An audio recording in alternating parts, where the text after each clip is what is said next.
State Representative Tacky Chan of Quincy is joining us once again for our weekly Tacky Talk on a Wednesday, Tacky. What's up with that? Hey, it's always about scheduling, Joe, and the challenges of making our busy lives sync because I'm very aware of your very active social schedule. Oh, yes. I need an agent just to keep up. You're in your office. We are having a formal session today. We expect this to be not a complicated formal session as we discuss artificial intelligence, campaigns, and false advertising. Yeah, I read that story and I was surprised to see the small $1,000 fine for violations. What's the purpose of that? It's outdated.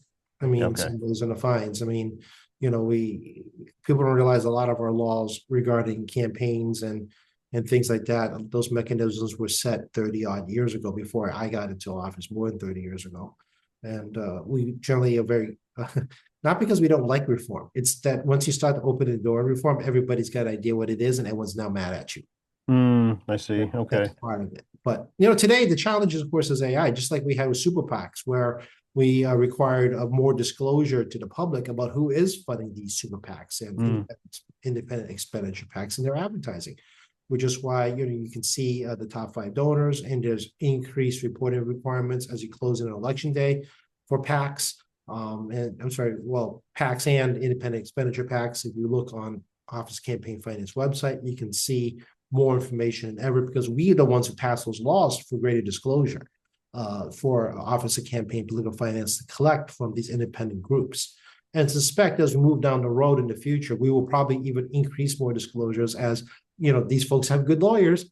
They're going to find a way around it. And eventually we're going to have to play catch up. But in the near yeah. term, you couldn't, if we talked about artificial intelligence of you and me being on a commercial saying crazy stuff, we'll be like, what is this about? And Right.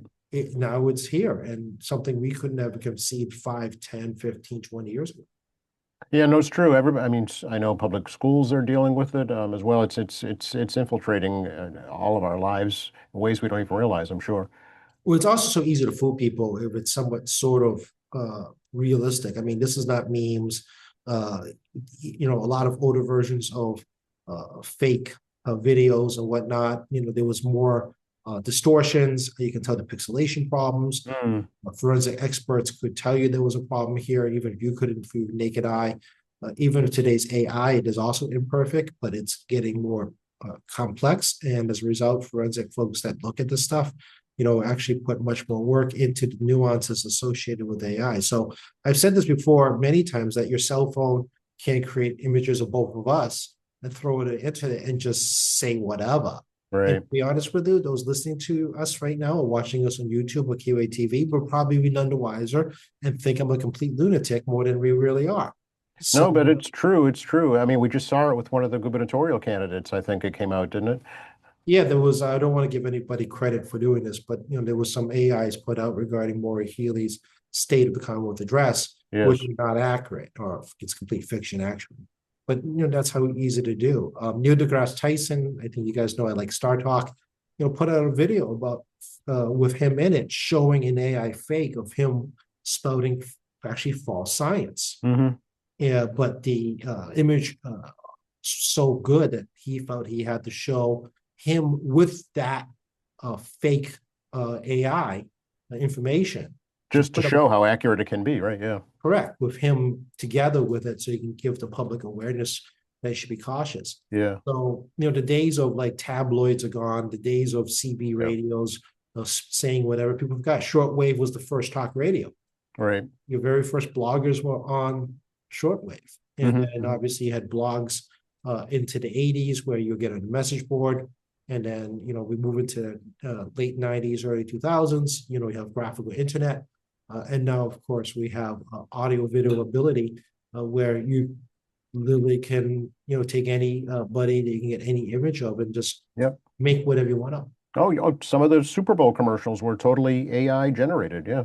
Yeah, and news reports are now putting in the byline at the bottom, indicating whether AI was part of research. Yes. And you know what? As a journalist, I right now I can tell, Tacky, how if I read something that's written by AI, it's very evident to me because it's not written in the traditional. I was trained in the Associated Press style of writing, and AI is not. Unfortunately, I don't have that expertise. I Yeah. do not pretend to. But I'm sure it's gonna improve. Oh, I agree, but again, this is the difference between professionals in the field versus me, right? I'm think I'm like everybody else. I read an article, I'm not sure what I'm reading, I'll read it twice and then make a judgment call. Professionals know what they're looking at, Right. need to tell the public what we're actually looking at. Correct. Yes, yes. As long as we can discern it, right? Absolutely. Um, but it's going to get there for sure. Absolutely. And campaigns is where you're going to see it the most, where, it's entirely possible you might actually see me as an AI someplace saying just absolutely nasty things about people or Right. inaccurately state a position or a vote I've taken. And the odds are good that you're going to believe it because, Hmm. Hmm. unless you start looking for pixelation issues, Hmm. unless you're looking for articulation issues, unless you're looking to see, how I announce my R's and H's Hmm. when I do my speech pattern because my accent doesn't always come full bloom consistently, which may fool an AI because my accent pattern isn't consistent. Right. But certain words I emphasize more of my accent, local accent than others. So we're putting some guardrails in today. We're putting some little new penalties regarding false representation. Um, we'll see it. We'll see how it works out. It's actually a Yeah. bipartisan issue. Brad Jones, the minority leader of the House, the Republican leader, his bill is coming to the floor. Okay. So, unlike some folks that believe that we're like DC, we're really not that much. We do like to have all ideas come onto the table, and try to work out things that make sense for everybody. Yeah. Are there First Amendment concerns with this? That is a legit question because Yeah. this is untested territory. I Right. suspect these issues are going to go to the courts. Now, I'm not sure who will bring it to the courts, whether it be civil rights organizations who believe unfettered First Amendment right, free speech should not have any restrictions. Which, by the way, Justice Brandeis did set guidelines.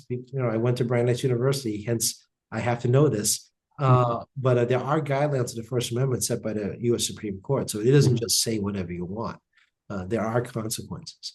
And then, or does the technology field decide to want to get in on this issue on First Amendment rights as well? Right. But they do have some legal shielding for the Telecom Act of 1994 and revised, I believe, in 96, regarding the fact that they do have some shielding mechanisms on liability, which may deter them from actually want to engage in a lawsuit. Right. Yeah, yeah, yeah. I mean, legitimate organizations, newspapers, broadcast, they're not going to argue it. They embrace it probably. Most likely, yes, because it affects their integrity issues. Right. This isn't like the Pentagon Papers where Correct. Yeah. information was collected and the courts protected the First Amendment rights because they were collected in a manner that was not devious or illegal. So the journalism world does that. However, journalism lines being blurred a lot. We talk about this every so often that you are a professional journalist. There are people who went to school or were essentially apprenticed in the trade for long periods, working in certain ethical standards. Nowadays, people will claim journalistic standards on the internet, and I won't Mm. name the individual because I want to give them credit, but I love the social media where they do a full disclosure at the beginning that they're not entirely accurate. We don't know, it may not be true. This is what I've heard. This is the information you should try to get from mainstream news and so forth and so forth. They think to protect themselves from libel. Mm. They're not.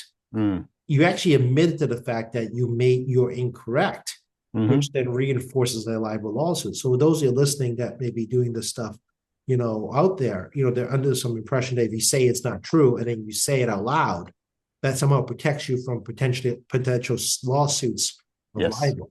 That Yes. that Yes. Or is slander if it's spoken. Yeah. yeah, but if you say it's fake right off the bat, You already admit a guilt. you're admitted guilt. Yeah, Right. this is what we're dealing with on the internet. That people are armchair lawyers, thinking that they can do this on their own, and as long as they can say that I'm saying something that may not be true or is not true, and then say it anyway. Well, I mean, as the audience, shouldn't you turn it off as soon as they say it's not true? Well, yes, of course, yes, but you know, um, some people don't. Yeah, that is the irony of what I say: lack of common sense. Right. I mean, someone tells you they're lying on the internet. Well, Uh, why you continue to read it? And then they go on and lie, and then you take it as the gospel truth. Yeah, I don't understand that either. Yeah. Yeah, people don't have common sense. It's one of those things that is quite amazing about folks that look at this stuff and Mm, does seems to just ignore the disclaimer of the fact it may not be totally truthful. Actually, just flat out said that there's no way to collaborate information provided because they think yeah. to protect themselves legally. Yeah, I don't understand either, but I'll be interesting to see the conversation around this bill. Yeah, I think so too. I don't expect this to be a crazy debate, to be frank with you. I think there'll be some good talking points from various memberships on both sides of the party. I don't think it's going to be a wicked long day regarding debate. So, this is, a good bill to get done as we begin nomination paper collection process now, and Hmm. school vacation is next week. I am aware that the House is trying to put together some large agenda items after school vacation week, before the budget debate starts in April. So Okay. stay tuned. I'm not exactly sure what the sequence is and which ones are Okay. lined up, but there's a lot of scuttlebutt floating around the building now, especially now we've been around more often here, uh, Mm. regarding potential issues that may be coming. Oh, okay. Oh, there'll be more for us to talk to on Tacky Talk. Yeah, once we get some more clarity. That's a problem scuttlebutt in the hallways is that some stuff may get dropped off Interesting. for whatever reasons, and some stuff that we may not have awareness of makes an appearance as a scuttlebutt conversation, Oh, 3 weeks down the road. It's okay. very fluid. All right. All right. The Education Commissioner is leaving. Not surprising. I mean, Yeah. this is year 4 of the governor's term. A lot of executive branch folks tend to leave before elections begin because they don't want to get rolled into election cycle. Mm. Uh, a lot of these folks are not lifetime government. Not surprising. This is historically the case. Many folks in the executive branch, particularly at secretariat level, but aren't lifetime government, and they will leverage some of their experience and name recognition to a private sector job, Mm. or they move to another better government sector job, often in the federal government. But I think not a lot of Massachusetts secretariats are going to go to the federal government right now, Right. not in this administration. No, it's true. This is Very par for true. but this is par for the course. Yeah. We saw this with Mayor Wu's office. He Mm. had departures going in and after reelection as people 4 years after 4 years decide to sign for a career change. Yeah, that's true. And there's still no transportation secretary, right? Yeah, this is an acting situation, and Mm. I'm not quite sure how that's going to play out. Transportation secretary is still very important. Obviously, the name, the title gives it away, Mm. given the complexity of road system. And of course, we had some major storms, including heavier snow, actually everywhere. But more recently, up in the north side of the state, Yeah, Gloucester got a foot of snow. Yeah. yeah, the north side of the state, of which many of those roads are plowed, and people don't realize that once you leave major urban areas, MassDOT, plows a lot of those small roadways that are these like, these single digit number roads that go through smaller communities. Yep, that's right. And I mean, here in Quincy, Forest Brook Parkway, right? Harrisburg Quick Yeah. Quincy Drive. We do share jurisdiction with, some of the local folks as well, because, you have to get out of Marymount onto Furnace Brook. So, I Right, mean, right. Yeah. you can't screw it up because people trying to coordinate plowing back and forth, right? Yeah, you can't just stop and leave a big pile of snow. Yeah. Oh, I'm confident Marymount folks are listening and goes, no, they do that. I mean, 100% confident now that Marymount people are telling me, no, they actually do that in my corner. I'm probably true. Yeah. But it's a lot harder people realize to coordinate this stuff with state and local on state roads and local roads because Mm. it's everybody's eventually going to have to crisscross local and state roads somehow, Right. especially in a dense urban area. Yeah, that's right. There's no avoiding it. Exactly. Yeah. So, and still a long way to go in winter. Hey, I mean, we talked about last week, groundhog saw a Yeah, shadow. that little So bugger. yeah, so it's going to continue, and energy prices sadly are going to be very tough on folks because consumption is very high. We've talked about this multiple times, and gas prices have leveled out between 257, 258, and like 265, 270 zone. Yeah. What gas station we're talking about? Sometimes 285 in Mhm. the high rent area. I've seen $4 plus in Boston. Wow.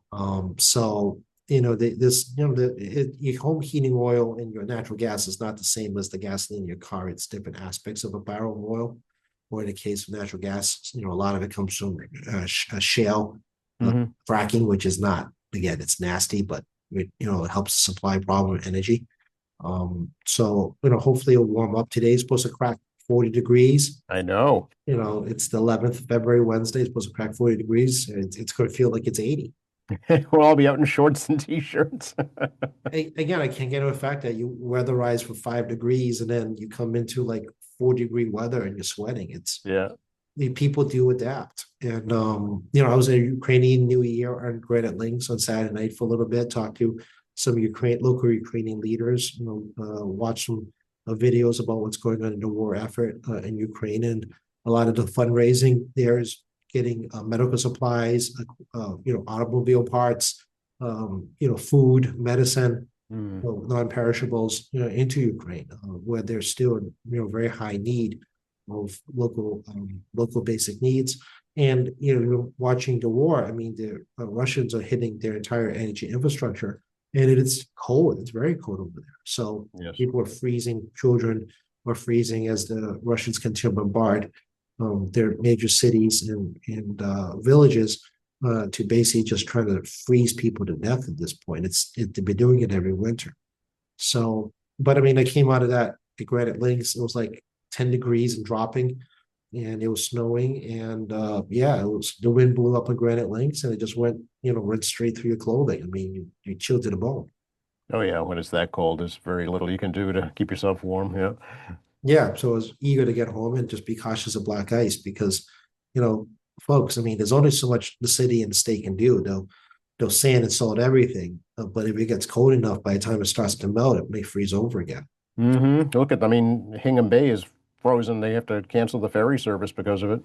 And you saw skaters in Walson Beach, which I do Yes, not that's right. I recommend. saw that. Yes. Do not recommend skating on salt water in No, particular.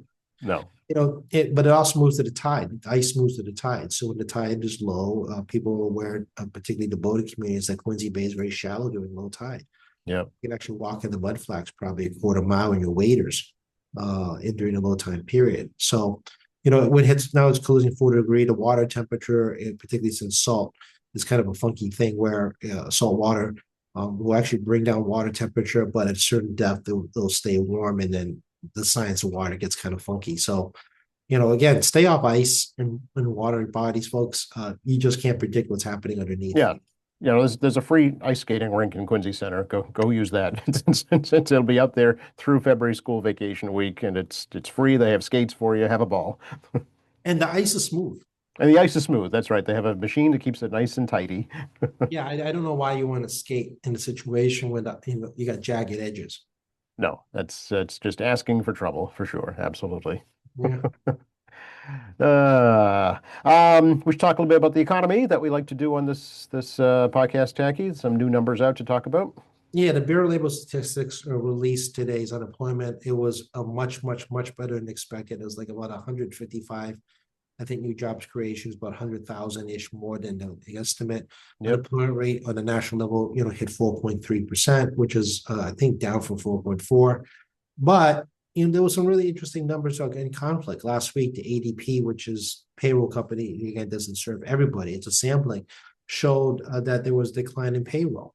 And then the JOLTS report about jobs openings is showing also a decline in job openings as well. Mm-hmm. So it's a bit of a mixed bag going on here. And then you have poor December retail sales. Christmas was not good.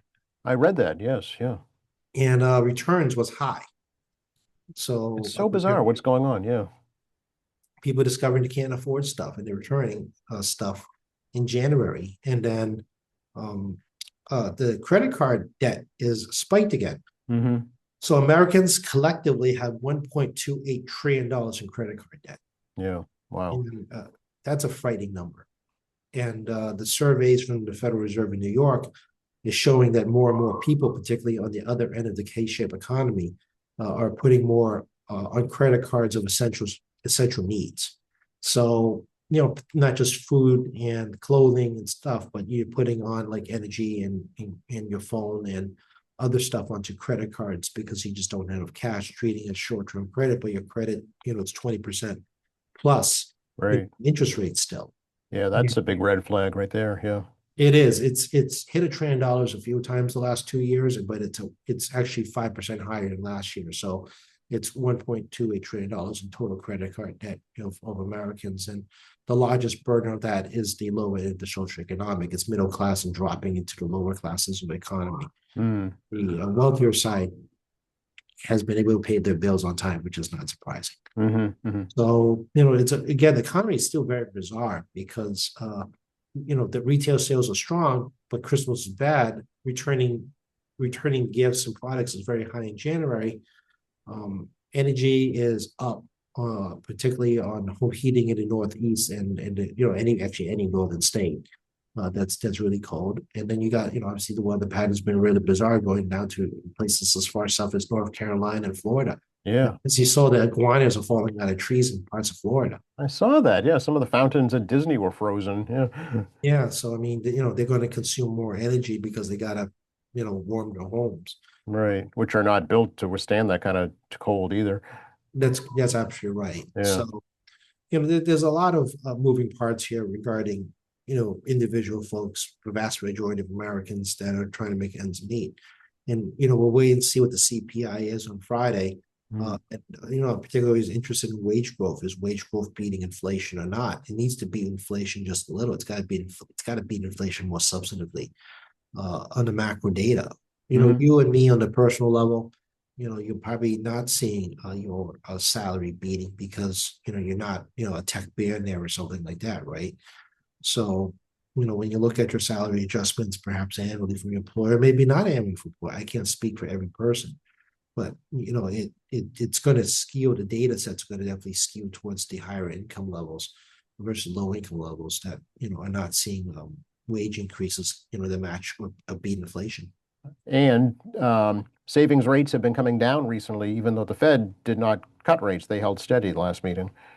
Yeah, what happens is that the bond market, as well as banks and the stock market, is trying to anticipate the future. So they're kind of future projections. So banks, bond markets, the stock market are trying to become future predictors, and they anticipating that the Federal Reserve is going to lower interest rates. And financial institutions make some money on your interest rates because they loan money, they use your money to borrow your money to make those loans, and then you get a piece of the interest. Now, obviously, I'm not going to be able to do the money again, but your bank interest rate may not reflect the mortgage loans. And you got to ask yourself, why am I not getting a bigger cut of the action, so to speak? But also the short-term interest rates are the interest rates they borrow from the Federal Reserve Bank. So as I always like to say, it's like Beverly Hillbillies. I dating myself where Jed wants to see his pile of money in the bank, but they don't have that pile of money in the bank. It's all electronic transfers even back then. And then the banks borrow money from the Federal Reserve back and forth on these short-term interest rates to be able to make sure you have a steady supply of money. Yeah. So shop around is the word, is the lesson, right? Yeah, even though interest rates are dropping, they're still higher than the pandemic when interest rates were 0%. That's but true. Even before the pandemic, in the great financial crisis back in 08, 9, 10, the interest rates had dropped very low then too. And those interest rates, CDs at your banks have never really come back to pre-08, 2008 levels. And, as the banks making deliberate decisions that they can get away with it because the deposits aren't moving. When deposits start to move around and leave a financial institution, they have to kind of rethink what's going on here. Right. Yeah, exactly. It's just barely beating inflation right now. Barely, yeah. It's ranging. I think you've seen some high interest rate promotions online, like 3.5%. Yeah. Give or take some decimal points. Yeah. And I think this competition, even though we're not looking at 4.7 anymore, Right. I think there'll be a lot of competition still with both online and brick and mortar institutions to try to move your deposits in there. And they'll be offering bonuses of different sorts. Again, you need to decide, what makes sense for you, and always read the fine print, because some of these bonus requires you to put your direct deposit from your paycheck in there to qualify for these bonuses. So, Yes. definitely read the fine print. You guys can make your own decision. maximize your interest. Massachusetts, again, for Massachusetts banks specifically, gives you $100 deduction on interest. That includes CD interest, if I remember correctly. As an individual filer, joint filers get $200 deduction on interest. Okay, all right. How's the unemployment in Massachusetts holding out? I know there's still been backlog of cases. Yeah, I don't know what the actual data number is. I've not looked at it yet. I mean, it was floating about 0.5% higher than the Federal Reserve. I'm sorry, the federal unemployment. A lot of factors we can talk about it all day, like we've done many broadcasts about the impacts of the Fed and things like that. But unemployment numbers are still coming in hot. I think I've got three come in one day on Monday, come in yesterday evening. Obviously, folks tend to email us after work hours on their unemployment issues, and continuation of backlog, because a lot of folks are still having problems either accessing the system or getting a response because of verification time. And verification is not just information provided to Department of Unemployment Assistance, DUA, but also getting responses back from your employer regarding qualification for unemployment, or whether or not your employer will challenge your application for unemployment. Yep. So it's not strictly you as an applicant, but also is regarding your employer as well. And of course, the verification is done by human at DUA, and when the cases reach a high peak, it's very challenging. And as you guys can imagine, not everybody wants to work for government because we don't pay as well. And taxpayers hate to hear that, but it's true. If the government and your tax dollars is not paying a good enough salary, you're not going to get employees to work for the state. Yeah, no, absolutely. If the private sector is beating out the public sector, then where do you think people are going to go? Yeah, and again, taxpayers always don't like to spend taxpayer money until you don't get your services and you realize we don't pay enough. Right. We've talked about this before, but maybe we should talk about it again, just because the state auditor is now going to the Supreme Court to try and audit the legislature, Jackie. So I thought it'd be appropriate to have the legislature respond. Yeah, well, since this is a pending lawsuit, I can't really respond to anything. That's kind of part of the problem. Obviously, you reiterate the position of separation of powers of the Constitution, Civics 101. The legislature legislates, the executive branch executes what the legislature branch says. And the lines shall not cross unless you're invited to come over. So again, I used the example of the House and Senate chambers during COVID. The governor had a state of emergency, but he couldn't he can't mandate or deny the legislative and branch from meeting and sessions, even though it was very bizarre. And we had to do virtual, and we had to get new equipment and technology, that stuff. The state of emergency couldn't stop forming a quorum in both the House and Senate chambers. However, because of the nature of COVID, the safety issue was more paramount in trying to accomplish that. So, there's a very simple example of how the law gives the governor enormous ability, if you look at the statute, to do whatever he wants in the state of emergency. It's silent on whether he can close the legislative branch, but the legislative branch, is outside the boundaries of the emergency law, which is super duper broad. But again, this is not that case. This is something that's much more specific. I still believe in separation of powers of government. And, one of the things that we still don't understand is, what are you looking for? If you're looking for our financial audits, they're online actually right now on masslegislative.gov. We have, I believe, 5 or 6 years up. There is not very exciting to look at financial audits, to be honest with you, because our budgets aren't that big.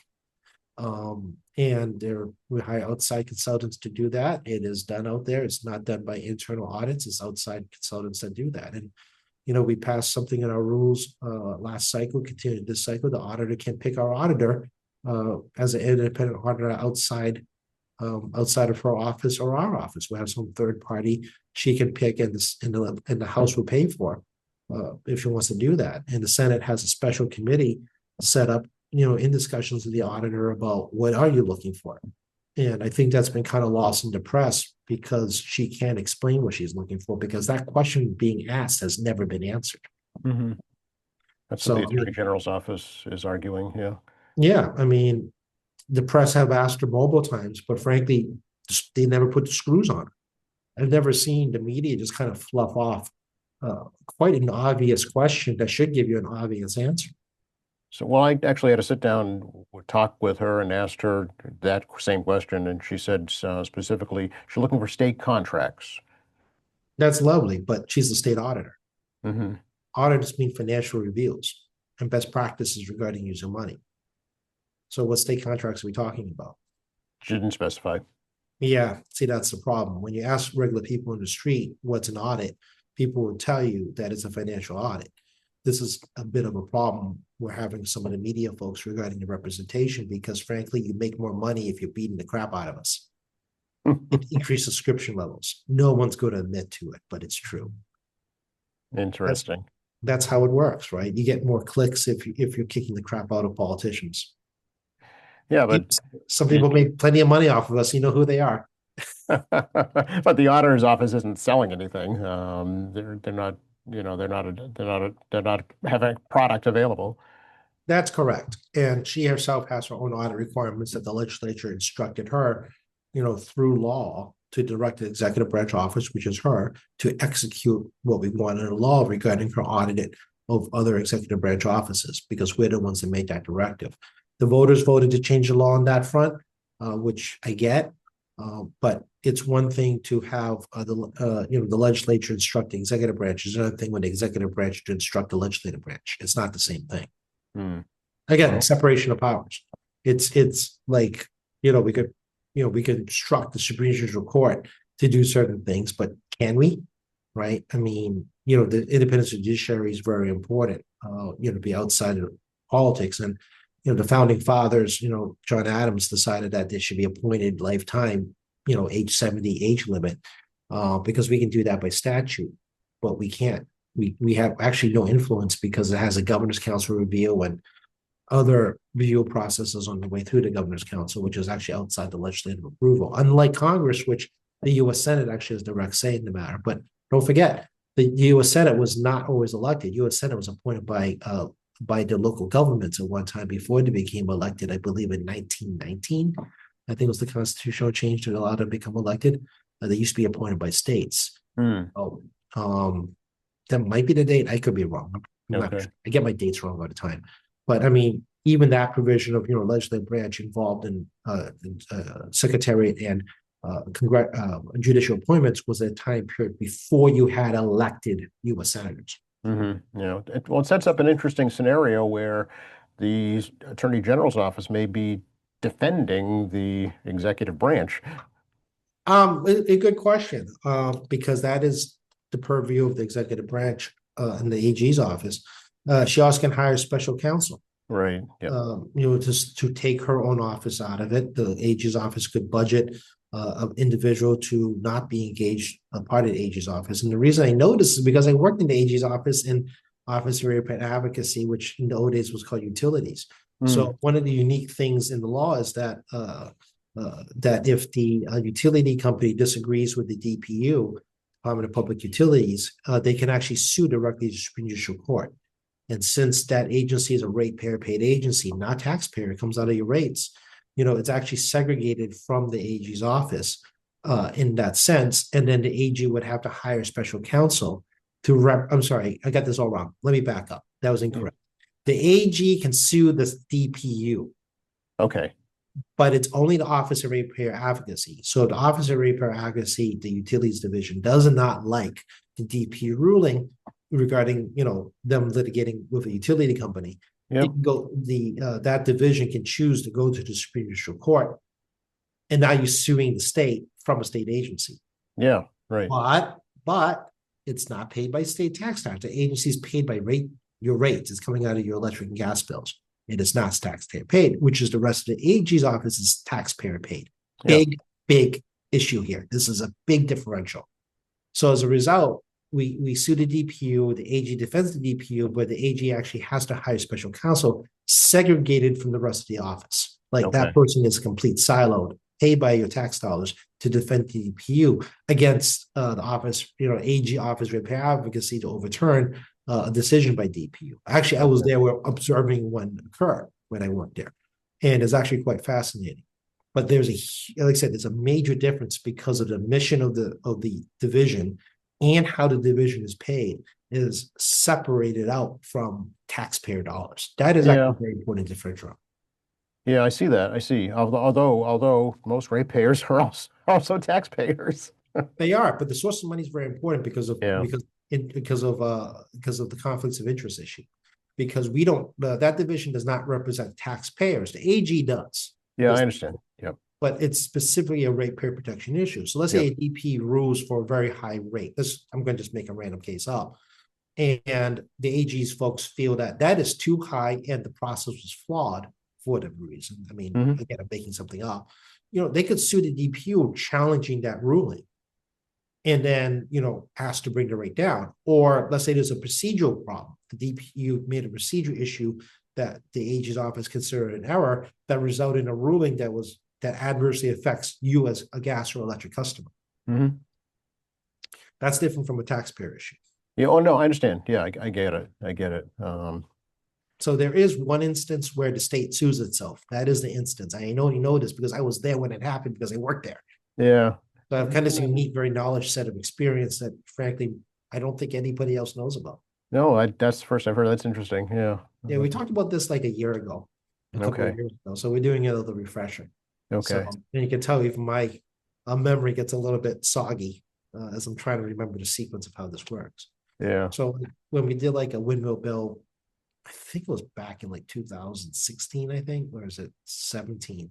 Try to remember when it was 15. I'm trying to remember what year it was. At least 10 years ago then. Yeah. Okay. Yeah, one of the things that came up was, double ruling. So, when the DPU issues one set of rulings, it doesn't review its rulings again. It's fine. It's a final order. And then, there was an administrative law issue, and I'm staring at this thing because, we had this amendment problem that came down from DPU. They sent a document. I'm reading this and trying to figure out what's going on. It dawned on me that the DPU can't rule again on an order that's a rule. You can't, once you have a ruling, you can't rule on a ruling that you already ruled on. That's finite. Yeah, that's okay. So you can't do like a ruling on your own ruling, which Gotcha. is what the amendment was trying to do. So because you are the deciding authority. Yeah. Okay. Yeah, you can't decide again on something you decided. So I actually remember having to like explain this to the chair of Telecommunications and Energy and the minority, like, okay, this is what's really going on here. Sure. But again, the legislature is representative of unique experience of individuals from all over the walks of life in the state. Right. That's an example of someone that would not have that knowledge base unless you have the direct practical experience in this area of administrative law. Yeah. So no one else could figure it out, but only because I was there, I could figure it out. So, that's why I tell folks when you talk about the legislature, you want a diversity of not just, gender and ethnic groups. You want the diversity of real life experiences. Yeah. Well, that way they all ask different questions, and the more different questions that are asked, the more answers you get. And you have greater contributions of ideas because people have different walks of life and different experiences. And I think that's something I think people need to understand is that you want greater life experiences, regardless of age, where you come from, what professions, what your hobbies are, what you do in your family. I mean, those things are major contributors regarding public policy. Does the legislature, there is a post-audit and oversight committee, right? There's actually a committee that oversees the audits. Is it oversight? Well, you actually have a lot of legislative branches around the country that has some type of oversight / post-audit committee. And in the case of this legislature here, we actually give them subpoena powers. Oh. So they can subpoena the executive branch to create some accountability. We've never seen a subpoena power used. But, we also run oversight hearings. So, for example, when we found out the Division of Professional Licensure, which is now the Division of Occupational Licensure, Department of Occupational Licensure, they had a name change. Weren't doing the sex offender registry checks on licensees. My committee spent 6 weeks organizing an oversight hearing with then my co-chair Paul Feeney from the Senate. And we did, basically 4 hours of oversight hearing regarding how come they had a failure in the system. And, we also made sure that all the committee members had a role of participation because, of the nature of the questioning. So I remember that I assigned my vice chair at the time, Jay Livingston, to open the line of question because he actually had litigation experience. I don't have courtroom experience, I have administrative law litigation experience. Yeah. So, it was actually a good way to open up that oversight, which then opened up the other members, which we helped prepare questions for different members on, how this was going to go. And some people didn't respond to our request. I can't summon you, I can't subpoena you, but I can request. So we obviously had empty spaces at the table for folks that did not respond to our requests. So, one of the things that we can do as a committee is what we do is oversight hearings, but we don't have subpoena power. This isn't Congress. Congress has basically subpoena powers. You can be forced to testify before the committee, right? Yeah. Correct. They're held in perjury. Right. And the Department of Justice is in charge of executing the arrest warrant for perjury against someone testified in Congress. The post audit committees, both in the House and Senate, has that capacity. They should do so, but the rest of us do not. It's by invitation and see if you show up. All I can do is make an empty seat and see if the press catches on that something's wrong here and get some attention. If the press thinks it's irrelevant, then there's nothing you can do about it anyway. Right. Okay. I see. Interesting. Yeah. So there is a system of checks and balances. Yeah.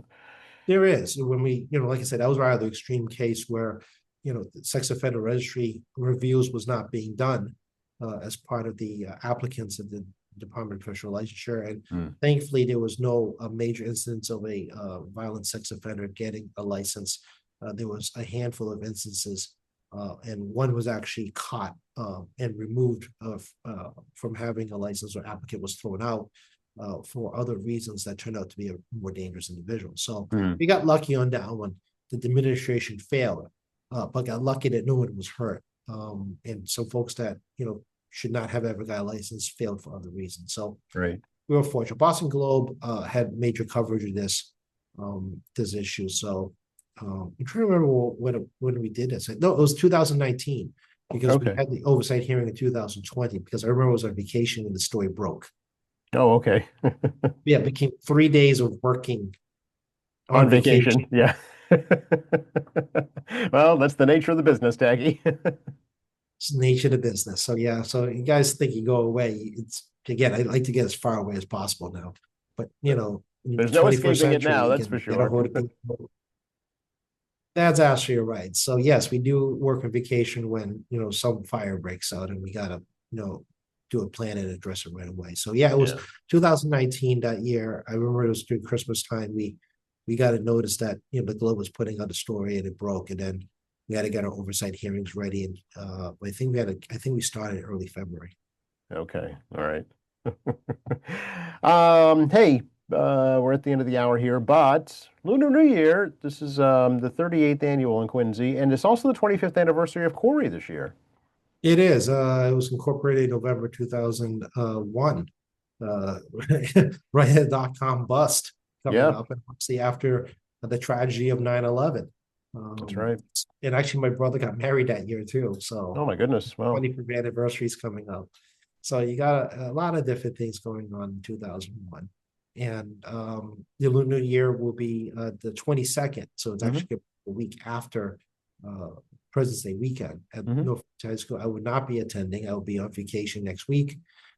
My vacation opportunities due not just work reason but personal life reasons has been not as opportune as I would like. So I got to take the time when I can. But it's Year of the Horse. We can look online about prediction of Year of Horse. If you're born this year and your birthday is after this, well, actually, you have to look at the lunar calendar at the year we're born because the lunar calendar follows the phases of the moon. So your Year of the Horse based on the lunar calendar of the year born. So it's every 12 years. So you got to go back in time, folks, to look at that original lunar calendar, which you can Google online. Thanks to yes, you can. You can find all the stuff on your own, and you can look at the predictions about the future, and you can take it with a grain of salt, or you can have a little fun with it and think it's a little more real. But it's going to be the fire horse this year. The Chinese elements of fire, water, air, wood, and metal. Those are the 5 elements. So this is the year of the fire horse. So if you like your Pokemon, it's a Ponyta. Well, actually, it's a Rapidash. The Rapidash if you like your Pokemon. Okay. February 22nd, it's a Sunday, 11 a.m. at North Quincy High School. Yeah, definitely encourage people to go, and hopefully it will not be a major storm. March 1st is the snow date, but it hopefully won't be needed.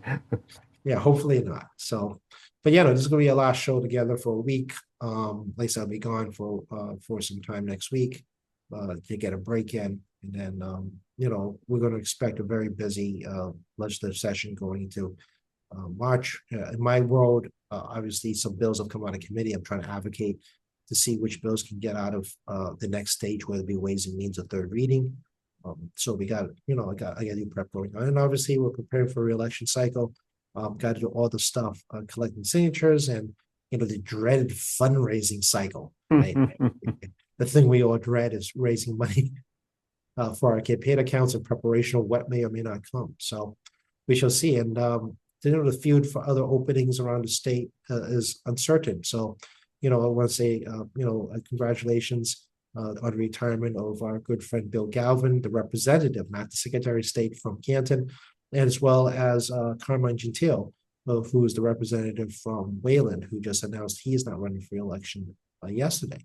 So, it's that time of year where people are making life decisions about where they want to stay or it's time to move on.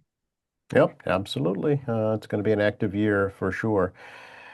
Here's where we let folks know how to get a hold of you, Tacky. I'm in room 42, folks. You can see where I am now. Just bang on the door. Yeah, you're used to seeing my living dining room or the office. It's one or the other. And That's right. perhaps I'll get a business trip at some point. I like to be able to do those with you at some stage. Yeah, that'd be fun. See what a work trip looks like. We keep talking about it. I got to find one to go to. So 617-722-2370, 617-722-2370. Very much encourage folks to give us a phone call if you got a concern such as unemployment, you have a problem with RMV, or you have a problem with Mass Health, definitely call us. If the person in front desk doesn't pick up, just wait for the automated system and just hit anybody. We'll get the voicemail somehow. And we'll try to address your concerns.